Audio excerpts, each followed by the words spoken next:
Before David was a king, he was a shepherd boy playing a flute on the hillside. The same music that calmed the sheep calmed the demons in Saul's palace. The shepherd's flute doesn't play for applause. It plays to bring the lost ones home. If this sound reached your heart, hit subscribe. More music like this drops every week. The Lord is my shepherd, I shall not want. He makes me lie down in green pastures. He leads me beside quiet waters. Psalm 23, verses 1 and 2. Before the crown, before the throne, before the giant fell on the valley floor, there was a boy on a hillside with a flute and a flock and nothing more. The melody he played wasn't written in the studio or composed by a professional hand. It was the sound of a shepherd calling his sheep across the hills of an empty land. The flute didn't play loud, it played low, soft, gentle, the kind of sound that only the sheep could hear. And the sheep followed the melody, because the sound of the shepherd meant safety was near. David played that same flute in Saul's palace, and the demons fled from the music's tone, because the shepherd's flute carries an authority that no concert hall has ever known. For whenever the evil spirit came on Saul, David would take up his lyre and play, and relief would come. And the music of the shepherd drives out the darkness, because it comes from where the shepherd comes from. The shepherd's flute, the music that calls the sheep home, is the same music that drives the darkness out. The shepherd's flute, low, soft, gentle, but carrying the authority that demons fear and doubt. Not a concert, not a performance, not a stage show designed to impress the crowd tonight. The shepherd's flute, the simplest sound with the greatest mind. The shepherd's flute. David played for sheep, then played for kings, and the melody was the same. The shepherd's flute. And the music that heals carries the shepherd's name. Jesus said, my sheep know my voice and they follow me wherever I lead them through the night. And the voice of the shepherd is the melody that the sheep recognize as the only right. A stranger's voice the sheep will never follow. They run from it because the tone is unfamiliar and cold. But the shepherd's flute plays a melody that the sheep have known since they were born into the fold. This music you are hearing right now is the shepherd's flute. Not a performance, not a show. It's the sound of a shepherd calling his sheep and saying, I know you and you know where to go. The shepherd's flute, the music that calls the sheep home, is the same music that drives the darkness out. The shepherd's flute, low, soft, gentle, carrying the authority that demons fear and doubt. The flute plays low, the sheep come home. The flute plays soft, no more they roam. The shepherd's sound is the safest song. The shepherd's flute is where I belong. The shepherd plays.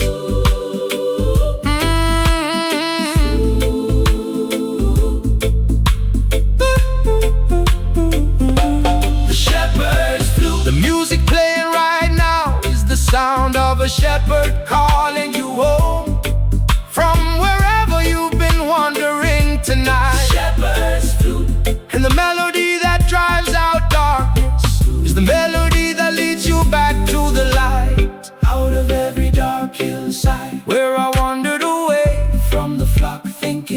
navigate alone. Out of every valley, where the only sound I could hear was the echo of my own groan.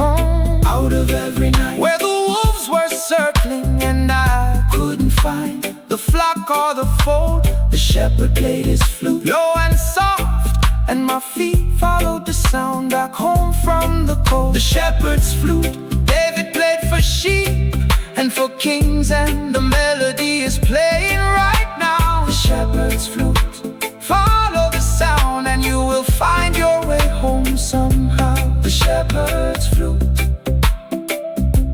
the shepherd's flute, follow the melody home.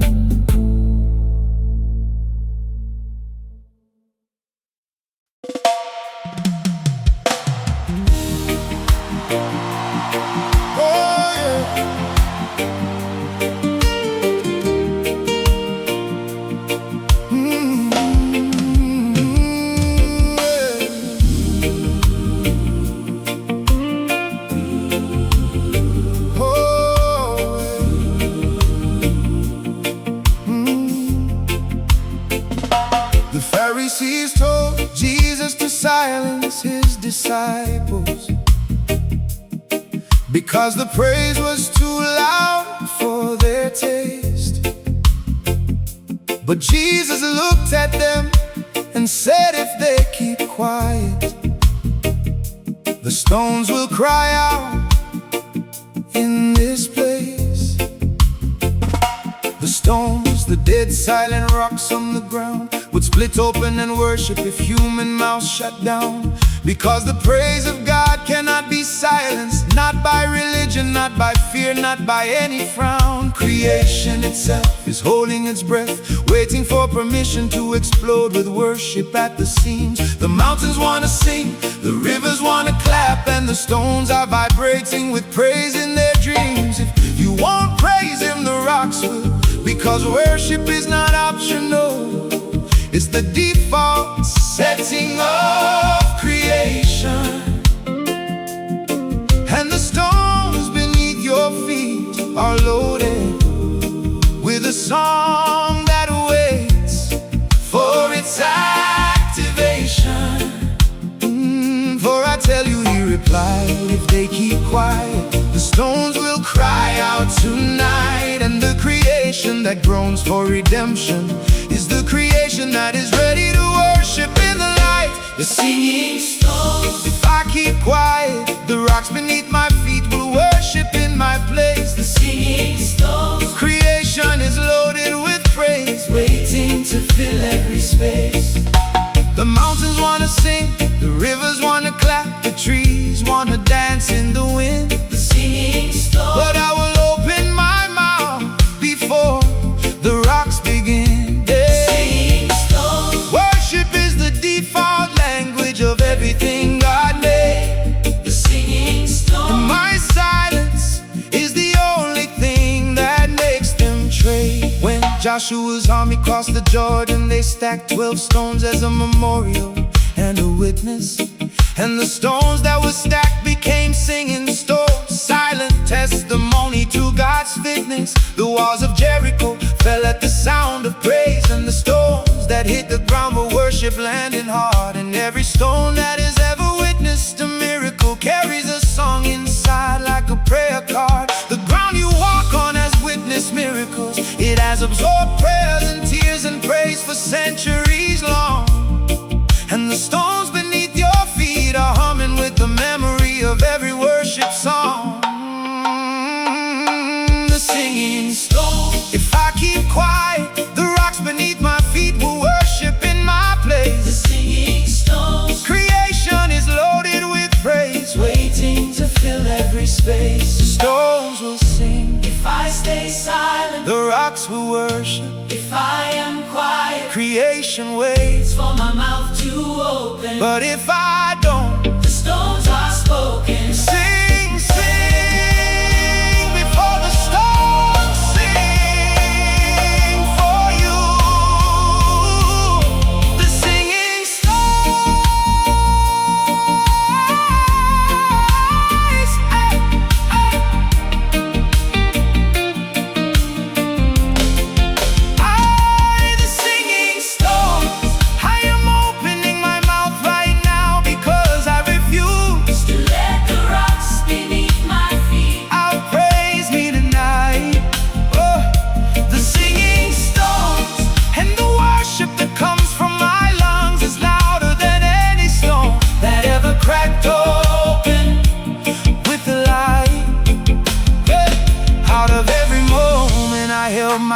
back because the circumstances didn't feel worthy of a song. Out of every season I stayed silent when worship was the weapon that I should have carried all along. Out of every quiet moment where the stones vibrated underneath my feet, waiting for their turn to sing, I opened my mouth and praised, because I will not let the rock steal my offering to the King. Jesus said it, Joshua stacked them, and the walls fell to the sound of praise. And my worship rises before the stones can raise.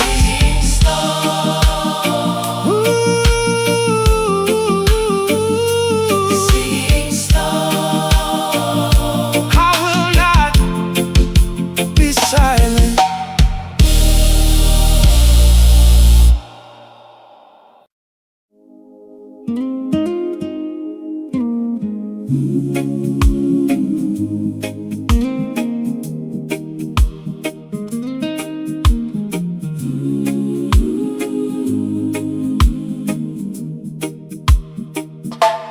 Jesus said, in my Father's house are many rooms.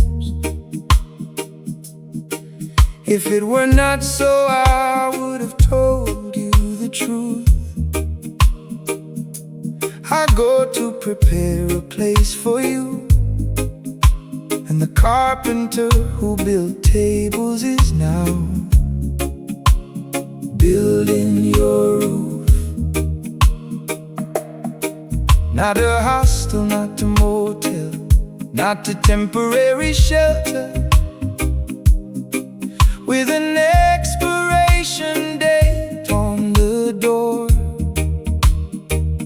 but a room with your name on it in the house of God, permanent and forevermore. The Father's house is enough rooms for everyone. No overcrowding, no wait list, no application to fill. And the room that's being built for you right now is being built with the carpenter's skill. You've been living in temporary housing your whole life, rentals and leases and borrowed rooms with borrowed keys. But my Father's house is the first permanent address where you will finally be at ease. For in my Father's house are many rooms, and if it were not so, I would have told you tonight. I am going there to prepare a place for you, and the place is filled with light. My Father's house, there is a room with my name on it, being built by the carpenter right now. Permanent address, no lease, no rent, no expiration date, and no road. Not temporary, not borrowed, not rented, but owned by the blood of the Lamb who paid. My Father's house, the first home I will have that will never fade. My Father's house, many rooms, enough space, and the door is always open wide. My Father's house, and the carpenter who built it is preparing it with pride. The prodigal left his father's house thinking the world had more to offer than the home he knew so well. But after the pig pen and the hunger and the shame, he remembered the house and its smell. He said, even the servants in my Father's house eat better than I eat in this foreign land of waste. And the memory of the Father's house is what brought the lost son back to taste. Your Father's house is not a building with an address on a map made of bricks and mortar stone. Your Father's house is the presence of God wherever you are, and in that presence you are home. My Father's house, there is a room with my name on it, being built by the carpenter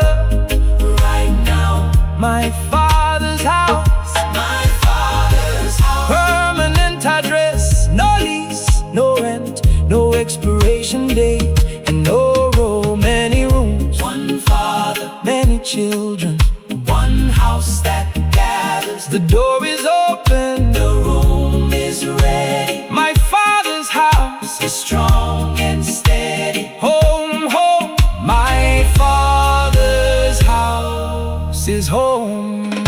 My Father's house. The carpenter is building my room right now, and the door will have my name on it when I die.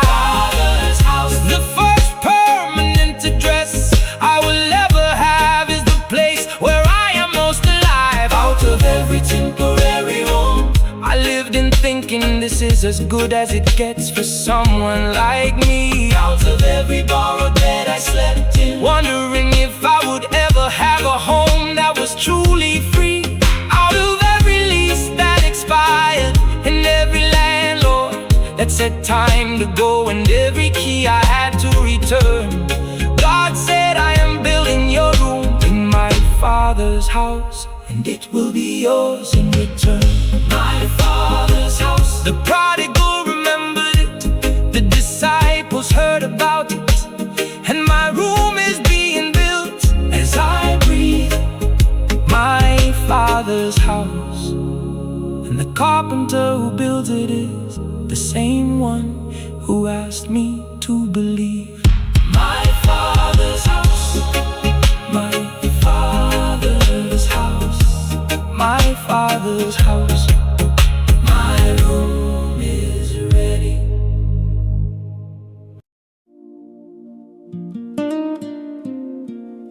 We spend our lives singing to God, but there is a verse that says God sings over us. Zephaniah says, He will rejoice over you with singing. Tonight the roles are reversed. God is the singer, and you are the song. Stay. The best song on this album is still ahead. Subscribe so you never miss one. The Lord your God is with you, the mighty warrior who saves. He will take great delight in you, in His love.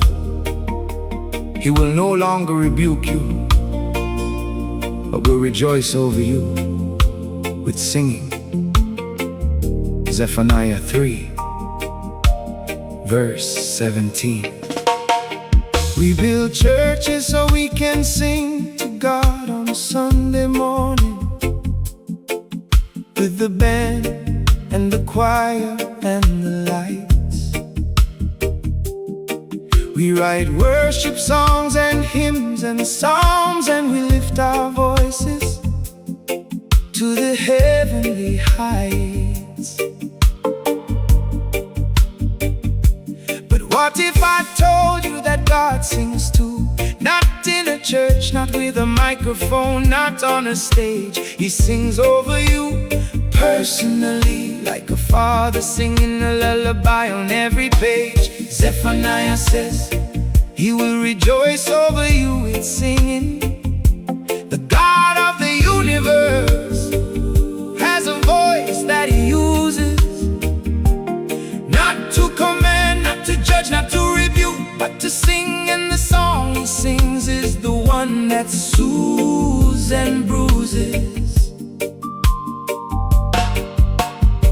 You are not just the worshiper, you are the worship. Not just the singer, but the song that God composed. And the melody He sings over you at night is the melody that keeps your wounds closed. For He will rejoice over you with singing, and in His love He will no longer rebuke you tonight. And the God who sings over you does it with the tenderness of a lullaby and the power of light.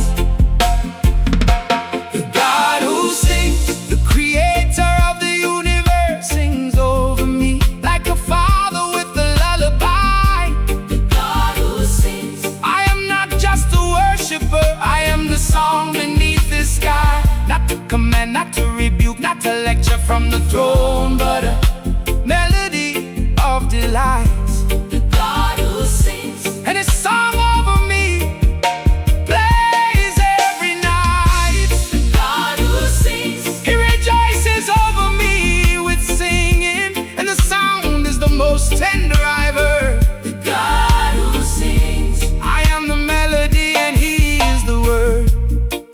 A mother sings to her baby, not because the baby understands the lyrics or the tune. She sings because the vibration of her voice is the safest sound in every room. God sings over you the same way, not because you understand the melody he carries, but because his voice vibrating over your life is the sound that heals and marries every broken piece back together. The God who sings is the God who heals with sound, and the song he composed for you is the most beautiful song that heaven has ever found. The God who sings, the creator of the universe, sings over me like a father with a lullaby. The God who sings, I am not just the worshiper, I am the song beneath his sky. He sings over me when I sleep. He sings over me when I weep. Not to shout, not to command, but a song so tender. The God who sings is my soul's defender. He sings, he sings. The God who sings over me. Oh, the God who sings. Tonight the roles are reversed and I am lying still, while the God of the universe sings a lullaby over my life, over my life. The God who sings, and the melody he carries in his voice is the remedy for every strife. Out of every night I sang to God, begging for an answer, not knowing he was singing back to me the whole time. Out of every worship session where I poured out my heart, thinking it was a one-way line. Out of every moment I thought worship was only humans singing upward to the sky. God said, listen, I sing too, and the song I sing over you is the reason you survive the cry. The God who sings, Zephaniah heard it, mothers know it, and tonight I hear it for myself. The God who sings, and the lullaby of God is the greatest song on the shelf. The God who sings, the God who sings. He is singing over me.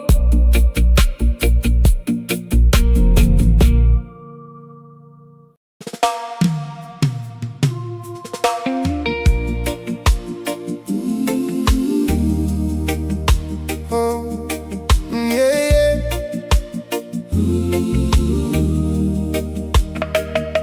Habakkuk received a vision from God, and then he waited. And the vision didn't come when he expected it to arrive. God said, write the vision down and make it plain, because the vision has an appointed time to be alive. The appointed time is not your timeline, not your deadline, not your calendar notification alert. The appointed time is the exact second that God chose before the foundations of the earth.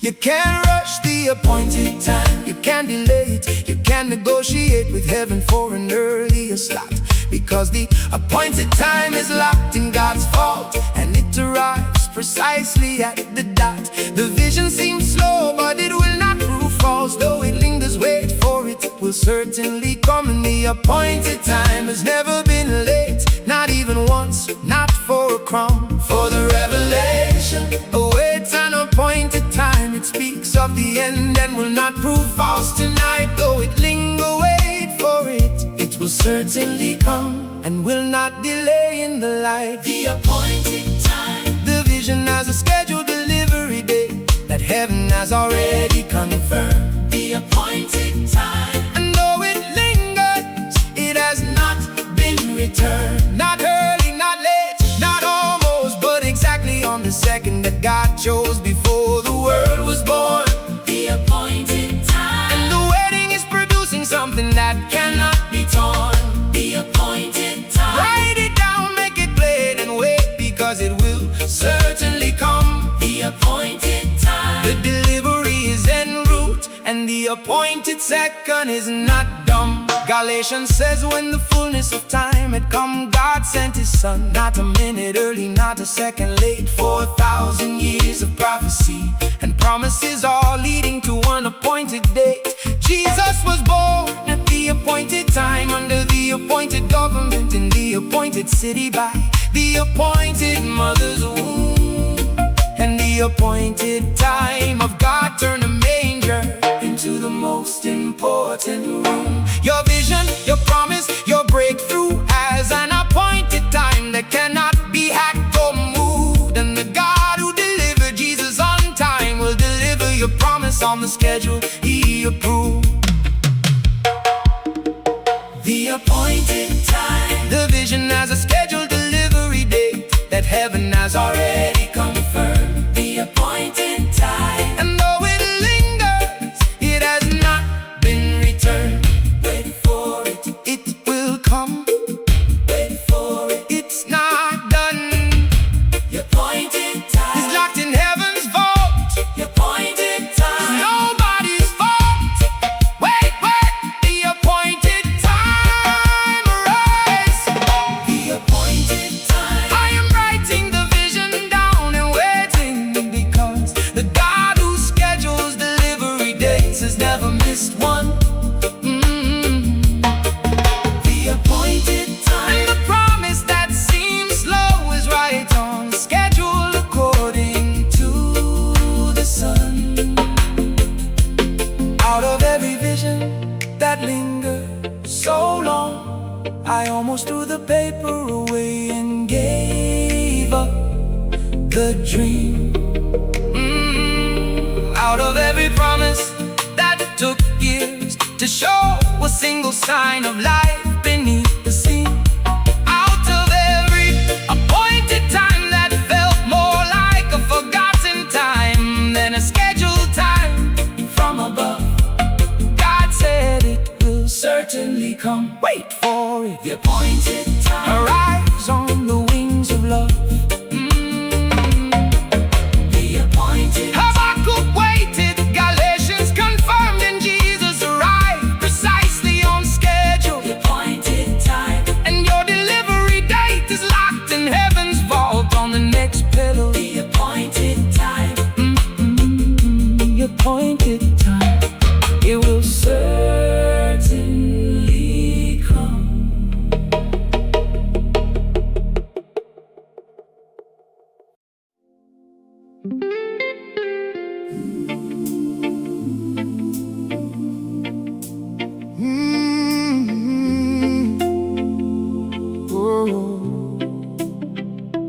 Paul said our light and momentary troubles are achieving for us an eternal weight of glory that far outweighs them all. He called cancer light, he called prison momentary, he called shipwrecks and beatings small. Not because the pain wasn't real, but because the glory waiting on the other side is so heavy, it makes suffering look like a feather. And the weight of glory that is being produced by your pain cannot be measured by any weather. The pain weighs 10 pounds, but the glory weighs 10,000. The scale is not even close tonight. And the momentary affliction is producing an eternal reward that makes the darkness feel light. You are carrying something heavy right now. The diagnosis, the debt, the grief, the loss, the strain. But the weight of glory that it's producing is heavier than the weight of all your pain. For our light and momentary troubles are achieving for us an eternal glory that far outweighs them all tonight. So we fix our eyes not on what is seen, but on what is unseen. Since what is seen is temporary, but what is unseen is eternal life. The weight of glory, the pain I carry, is producing something heavier than the suffering itself.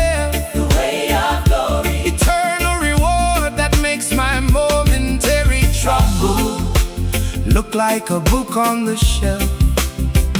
Paul called beatings light, he called prison momentary, because the glory on the other side tipped the scale. The weight of glory and the eternal outweighs every temporal tale. The weight of glory. What I see is temporary, what I don't see is eternal and heavy. The weight of glory. And the invisible reward is ready. Jesus endured the cross because of the joy set before him. The weight of the joy was heavier than the weight of the nails. And the glory that was waiting on the other side of Friday was worth more than all of history's tales. Moses chose to suffer with the people of God because he was looking ahead to the reward. And the weight of future glory made the present suffering something he could afford. Your suffering as a product, it's not pointless. The pain is a factory producing something you can't see yet. And the weight of glory that's being manufactured in your trial is heavier than any regret. The weight of glory, the pain I carry, is producing something heavier than the suffering itself. The weight of glory. Eternal reward that makes my momentary trouble look like a book on the shelf. The pain is light, the glory is heavy, the trouble is Momentary. the reward is steady. What I see is passing. What I don't see stays. The weight of Glory. outweighs all my days. Glory, glory. The weight of glory. Ooh, the weight of glory. I am looking past the pain and I see something eternal being produced on the other side that outweighs every tear. The weight of glory and the momentary trouble that feels like forever is actually producing the heaviest reward in the atmosphere. Out of every pain I carry, thinking this is pointless, and the suffering produces nothing but more suffering ahead. Out of every trial I endure, thinking the only product of pain is more pain, until I'm dead. Out of every momentary trouble that felt eternal, and every light affliction that felt crushing and unbearable, God said the weight of glory being produced by your pain is immeasurable and incomparable. The weight of glory. Paul saw it, Jesus endured for it, Moses chose it, and tonight I believe it too. The weight of glory, The pain of glory. the pain is producing something eternal, and the glory is breaking through. The weight of glory, the weight of glory, glory outweighs it all.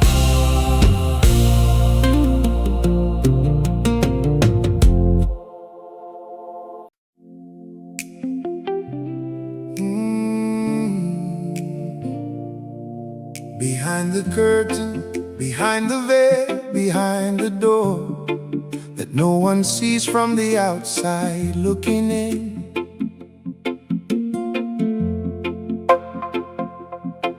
There is a room hidden from the public where the most sacred conversations begin. It's not the sanctuary, it's not the altar, it's not the stage where the worship leader stands in view. It's the room behind the room, the place where only you and God walk through. Jesus said, when you pray, go into your room, close the door, and pray to your Father who is in secret. And your Father who sees what is done in secret will reward you.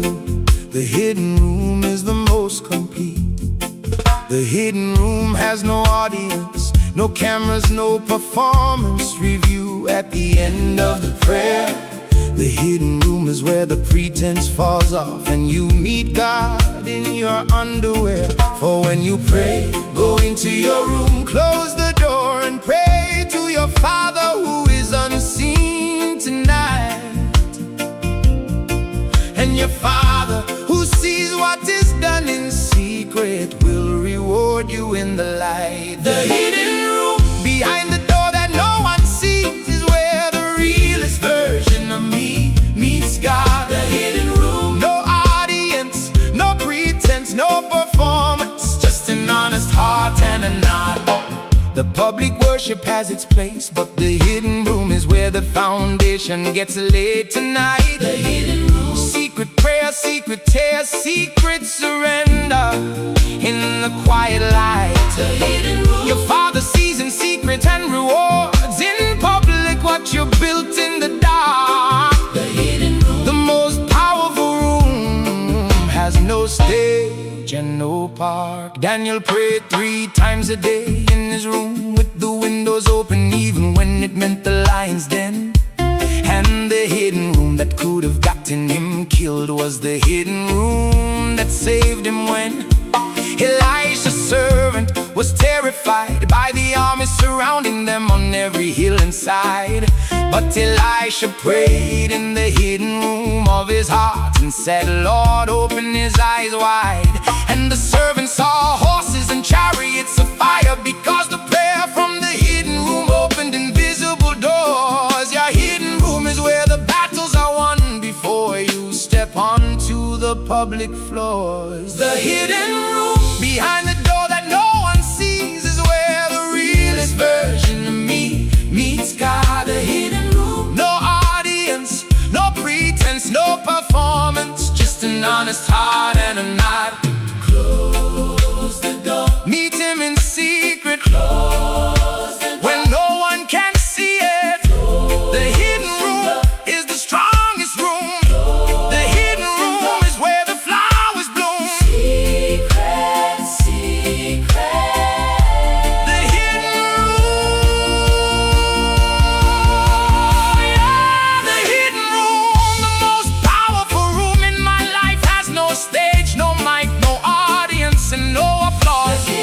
And the God who meets me in secret is the God who fights my public wars and my cause. Out of every public performance I gave that was louder than my private devotion behind the closed door. Out of every worship I sang on the stage that was emptier than the worship I gave on the floor. Out of every prayer I prayed for the audience that was weaker than the prayer I whispered in the closet alone. God said the hidden room is where I live. Close the door, and the reward will be publicly known. The hidden room, Daniel prayed, Elisha prayed, and Jesus instructed us to close the door and pray. The hidden room, and the secret place is where the greatest power lives today. The hidden room, the hidden room.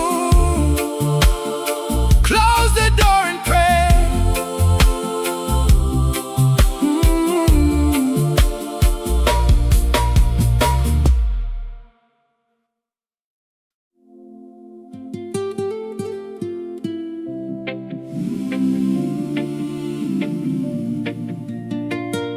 Whoa, whoa,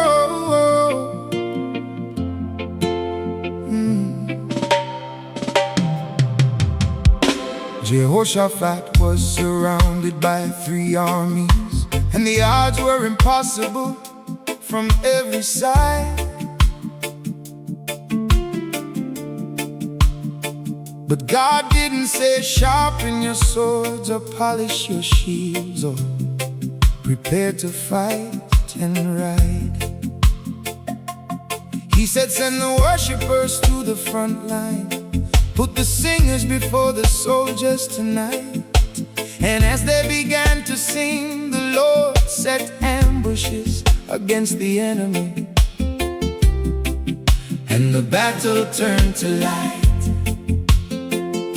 The sword of the Spirit is the word of God, but the song of the Spirit is the weapon the enemy doesn't expect. Because when worship goes to the front line, the supernatural supernatural armies of God connect. The enemy knows how to fight the sword. He's been dodging blades since the garden fell to his scheme. But the enemy doesn't know how to fight a song. Worship short circuits his dream. For as they began to sing and praise, the Lord set ambushes against the enemy, and they were defeated tonight. And Jehoshaphat's army never lifted a sword, because the song was the fight. The sword and the song. Worship is a weapon, and the enemy cannot fight what he cannot understand. The sword and the song. Singers before soldiers, And the battle is won by the band.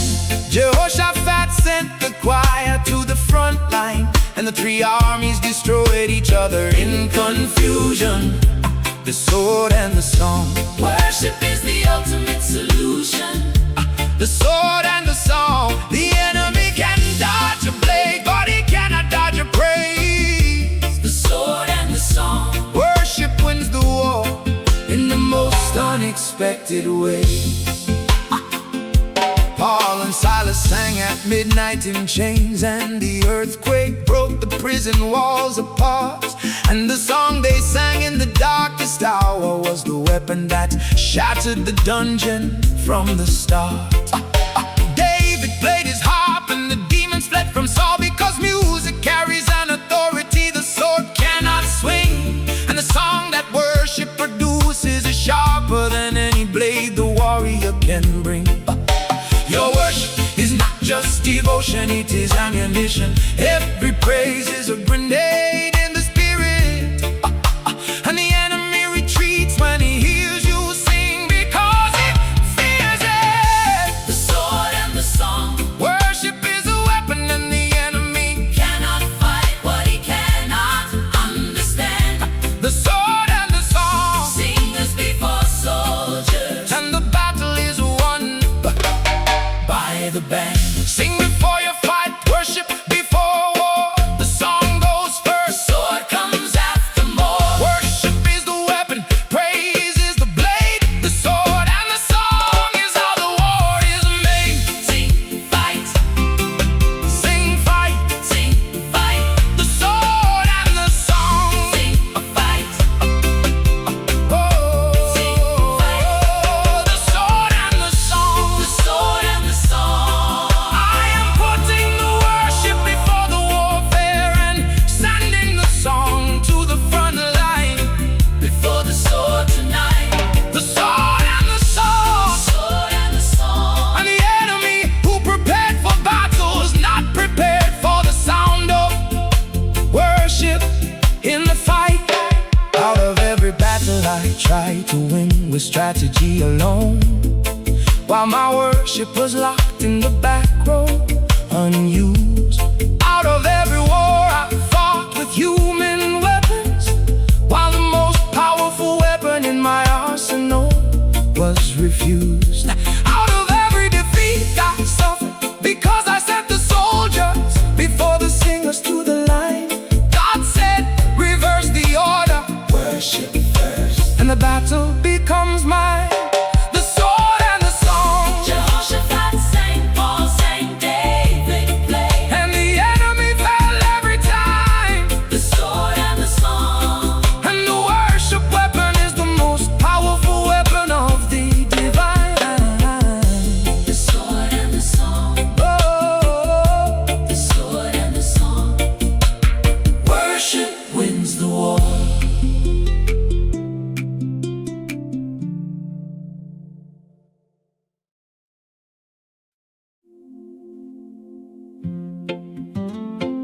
The angel said to Mary, "Nothing is impossible with God. Not difficult, not unlikely, not improbable, impossible. And God specializes in it. The word impossible is where God does his best work." Share this with someone who needs peaceful music today. Hit like so more people can find it. For no word from God will ever fail. Nothing is impossible with God. Luke 1, verse 37. The doctor said impossible. The bank said impossible. The judge said impossible, and the odds agreed.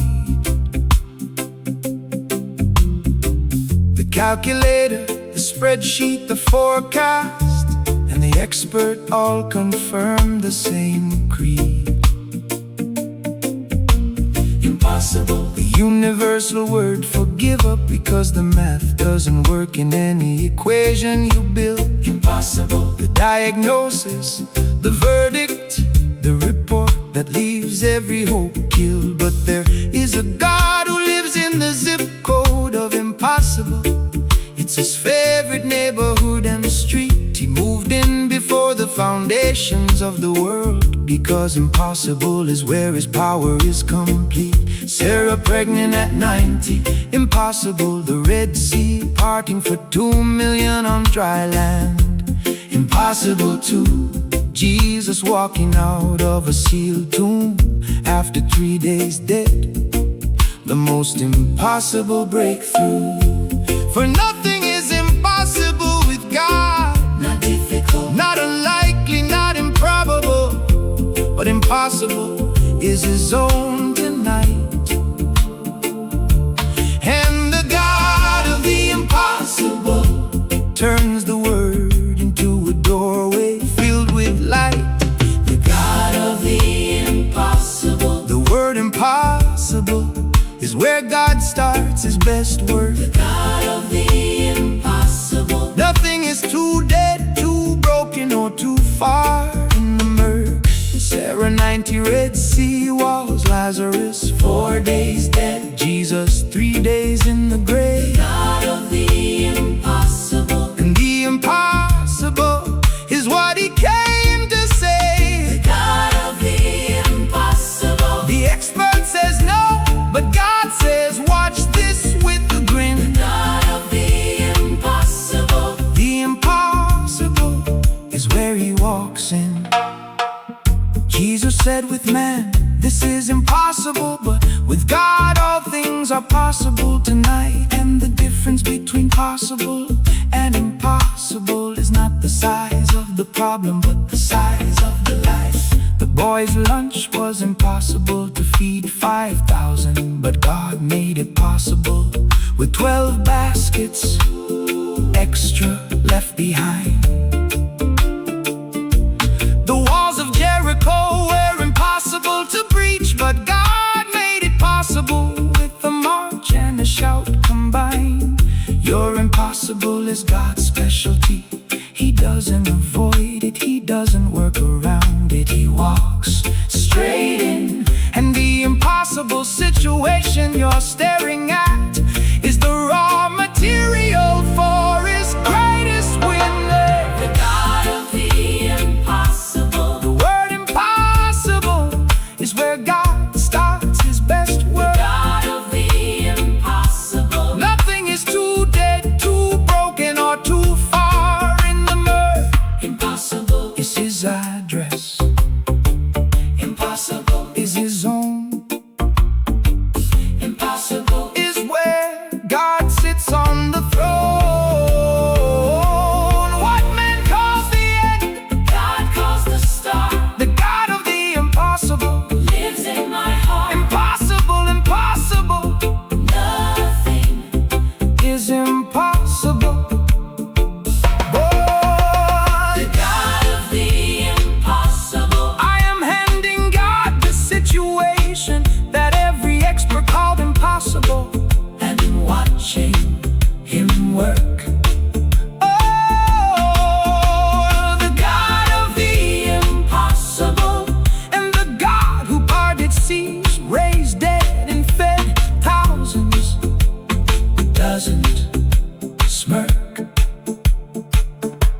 Out of every report that stamped impossible on the top of my file and closed the folder shut, out of every verdict that said this case is closed and there is nothing left to cut, of every impossible.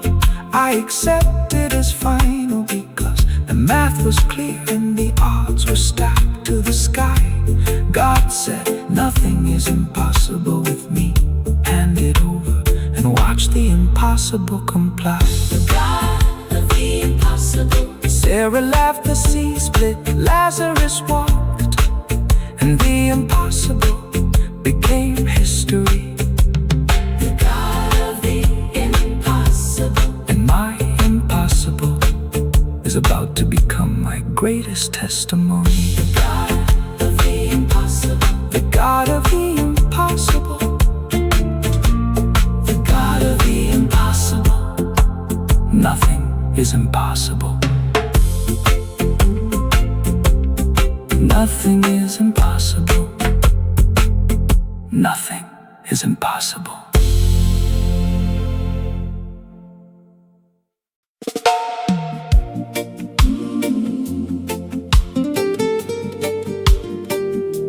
The unmapped road.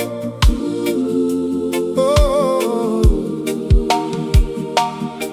The GPS says recalculating because the road I'm on doesn't exist in any database or map. The path beneath my feet has no name, no signs, no markings, and no overlap with anything I've ever walked before.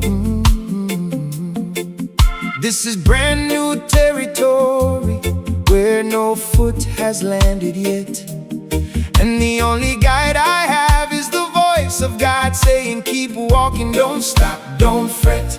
Abraham left here not knowing where he was going. The destination was unnamed and the route was undrawn. He packed his bags and followed a voice into a land he had never seen or set foot upon. The unmapped road is the road of faith, where the only GPS is the voice of the shepherd ahead. And the next step is invisible until you lift your foot and trust what God said. For by faith Abraham, when called to go to a place he would later receive as his inheritance, obeyed and went tonight, even though he did not know where he was going. The unmapped road was his life. The unmapped road, the path has no name, and the GPS says recalculating, but God says keep walking. The unmapped road, faith is walking forward when the destination is invisible and the map is not talking. No signs, no markers, no footprints from anyone who walked this way before my time. The unmapped road, but the voice ahead of me is the most reliable guideline. The unmapped road. Abraham didn't know where he was going, but he went because God said go. The unmapped road. And the destination reveals itself one step at a time in the glow. Israel followed the cloud by day and fire by night, through a wilderness with no trails and no road signs posted. The path was made new every morning because God's route is never toasted. Peter stepped out of the boat onto water that had no sidewalk and no visible support underneath. And the unmapped road of faith is always one step beyond the reach of what your natural eyes can see beneath. Your next step might be invisible right now, but it will appear the moment your foot leaves the ground, because God builds the road one step ahead of you, and the foundation is always sound. The unmapped road, the path has no name, and the GPS says recalculating, but God says keep walking. The unmapped road, faith is walking forward when the destination is invisible and the map is not talking. One step at a time on the road with no name. One step of faith into the uncharted frame. The road appears when the foot lifts up. The unmapped road is where faith fills the cup. Step, step, one step on the unmapped road. Oh,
was a gap between me and God, a canyon so wide and so deep that no human bridge could span the space.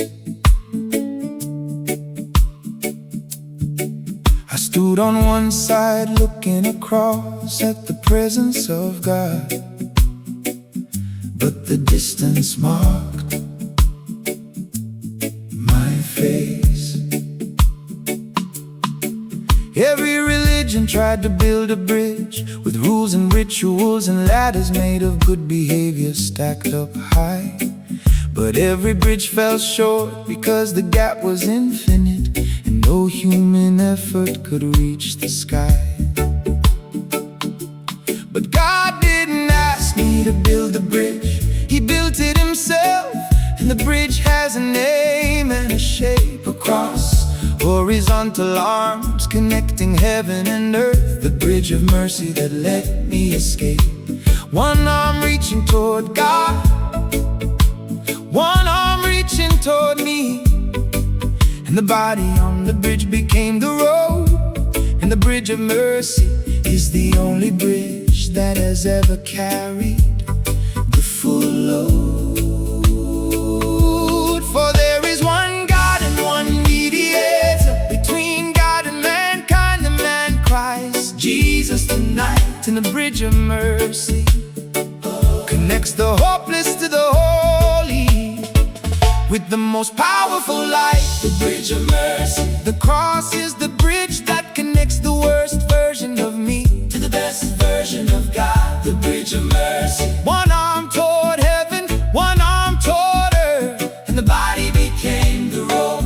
The gap was infinite, the canyon was bottomless, and every human bridge collapsed before it reached the other side, the bridge of mercy. But the cross held, and the bridge is still open wide, the bridge of mercy. Not built by my effort, but by His blood and His sacrifice, the bridge of mercy. The only bridge that spans the gap between my shame and paradise.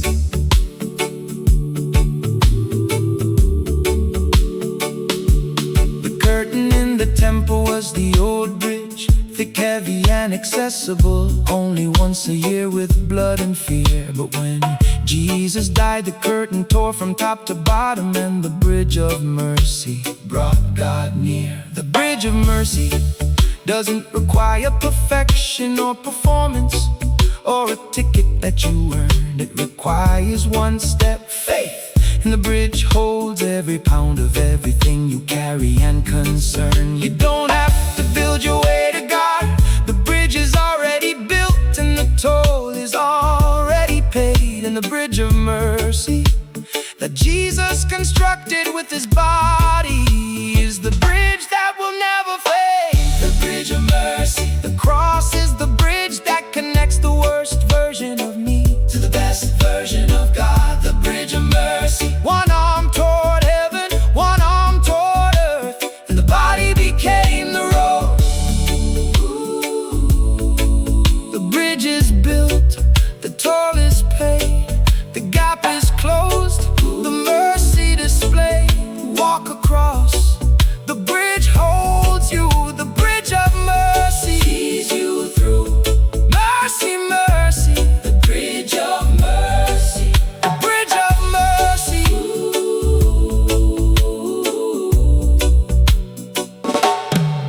The bridge of mercy. I am walking across the bridge that God built with His own body, and the toll was paid with His own blood, the bridge of mercy. And the gap that separated me from God has been closed by the most beautiful flood. Out of every attempt I made to build my own bridge to God with good works and religious effort and sweat, out of every ladder I climbed that fell short because the gap was wider than any human could get. Out of every canyon I stared across thinking I would never reach the other side where God waits. God built the bridge Himself, the cross, the bridge of mercy, and it opened all the gates. The bridge of mercy, the curtain tore the cross, connected, and the bridge person who walks across the bridge of mercy, paid in full and open for everyone who ever felt the loss. The bridge of mercy, the bridge of mercy. walk across.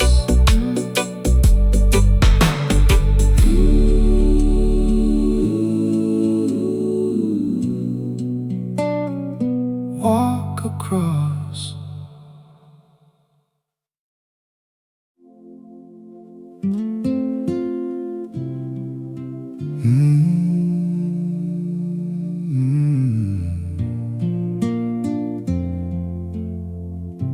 The journey is over, not because I gave up, but because I arrived at the place where the walking stops. The resting place is not a quitting place, it's a destination. The place where every burden drops. He makes me lie down in green pastures, not stand, not walk, not run, lie down. Because the journey has reached its end, and the green beneath my back is the softest bed the shepherd could send. The resting place is not laziness, it's not defeat, it's not the place where the weak go to hide from the strong. The resting place is the reward for the ones who walked faithfully for so long. There remains a Sabbath rest for the people of God, the rest that was designed before the world began to spin. And the resting place is where the shepherd says, you've walked far enough, now breathe and come in. For there remains then a Sabbath rest for the people of God, and anyone who enters God's rest tonight also rest from their works just as God did from His. The resting place is the most peaceful sight. The resting place. The journey is over, and the green pastures are beneath my back, and the shepherd says rest. The resting place, not a quitting place, but a destination. The place where the weary are blessed. He makes me lie down, not suggests, not recommends, but makes, because rest is a command, not a choice. The resting place, and the shepherd's voice is the most restful voice. The resting place. The walk is done, the running is finished, the striving has reached its end. The resting place and the green pastures are where the broken mend. Jesus said, come to me all who are weary and burdened, and I will give you rest. Take my yoke upon you and learn from me, for I am gentle and humble in heart, and you will find rest for your soul as my guest. The resting place is not a location, it's a person. Jesus is the resting place where the tired finally stop, and the invitation to rest is the most generous invitation from the top. You have permission to stop, striving to stop, proving to stop, earning to stop performing, and just breathe, because the resting place has been prepared, and the shepherd is ready to receive. The resting place. The journey is over, and the green pastures are beneath my back, and the shepherd says rest. The resting place, not a quitting place, but a destination. The place where the weary are blessed. Lie down now, the grass is green. Lie down now, the waters are clean. The journey is done, the walking is through. The resting place was made for you. Rest, rest. The resting place.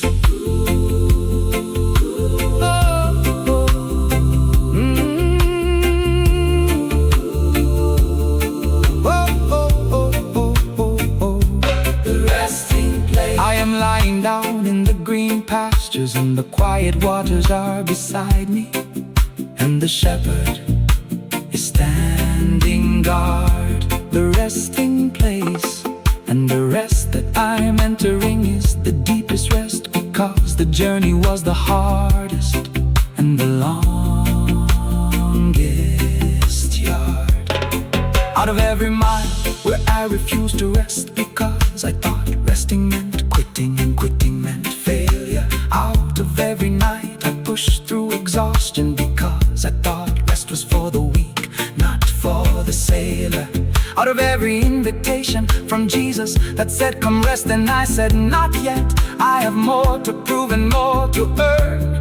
God said lie down, the resting place is ready, and you have nothing left to learn. The resting place, the green pastures, the quiet waters, the Sabbath rest, and the yoke that is easy. The resting place, tonight I rest, and the rest makes everything breezy. The resting place, I lie down and rest. My child, the shepherd's flute has been playing your melody all night long. Follow the sound home. The stones are singing because you refuse to be silent. Your praise shook the earth. My Father's house has a room with your name on it. The carpenter is finishing the door frame. I sing over you, not commands, not lectures, a lullaby, because you are my song. The appointed time has arrived. The vision is no longer lingering, it is here. The weight of glory that your pain produced is heavier than every tear you cried combined. The hidden room is where I met you, the soul and the song on the wall, the impossible bout, the unmapped road at my footprints on it. The whole time you just couldn't see them in the dark. The bridge of mercy is still standing, and it always will. And now, the resting place, lie down. The grass is green, the water is quiet, the shepherd is here. You walked far enough, you carried enough, you proved enough. Now rest, not because you gave up, because you arrived. Welcome to the resting place, my child. I love you, I always have, I always will. Close your eyes, the flute is still playing, and the melody is your name.